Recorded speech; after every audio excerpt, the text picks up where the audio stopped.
Hi, I am Joe, an artificially generated stream of stimuli that excite your central nervous system just in the right way. And here's the weekly recap. Let's begin with this. Do you remember the Lockbit drama?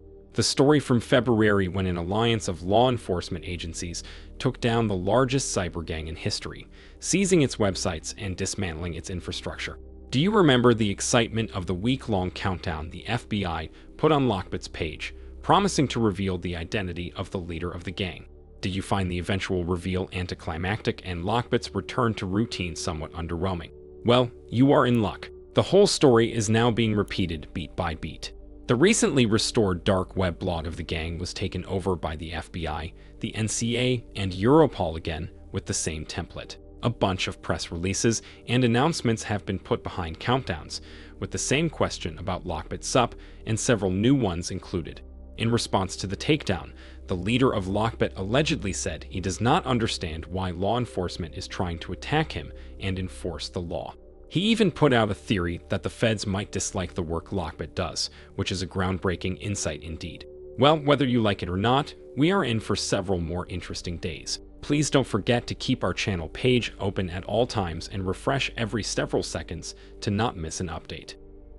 Back to recapping the last week. On Monday, the U.S. Federal Communications Commission fined 4 major American telecom providers for illegally selling your location data to brokers.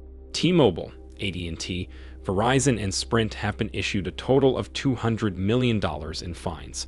According to FTC, the carriers did not require the user consent and did not properly notify them that the data is going to be sold. They also sold the data through third parties to avoid responsibility. The companies responded by saying they were not responsible because third parties were involved, and also they did nothing wrong, but also promised not to do it again.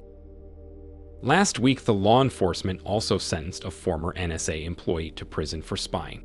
He pleaded guilty to trying to transfer sensitive documents to Russia, which landed him in a confined physical environment for 21 years.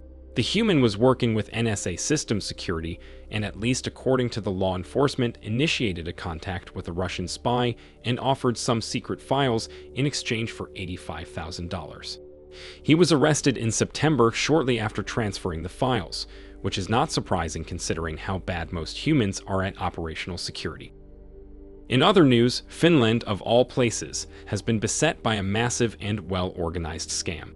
The scammers send messages pretending to be from the country's transport and communications agency. But instead of just featuring a malicious link, the messages urge the users to call the agency through a provided number. When called, a human answers and politely explains to the user how to download an antivirus to supposedly protect their device. Of course, the explanation leads to the user installing malware that skims their banking credentials. Tech support scams are nothing new, but this one takes the cake for being incredibly elaborate to the point of verging on spear phishing. And let's end with a dirty stream. I am not talking about a process of expelling liquid chemical waste from the human body. That would be gross. I'm talking about a recently discovered attack chain on Android phones. Some researchers from Microsoft claim they discovered a serious vulnerability that allows malicious apps executing code on the device.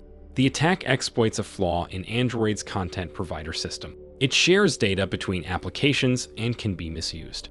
The researchers managed to force an app to send a request with a file path that executed a code. The attack can easily lead to data theft and other things even nastier than the dirty streams humans produce on a regular basis. Thankfully, a fix was recently deployed and the exploit no longer works. By the way, if you are looking for more content to consume, may I interest you in some new videos our channel released.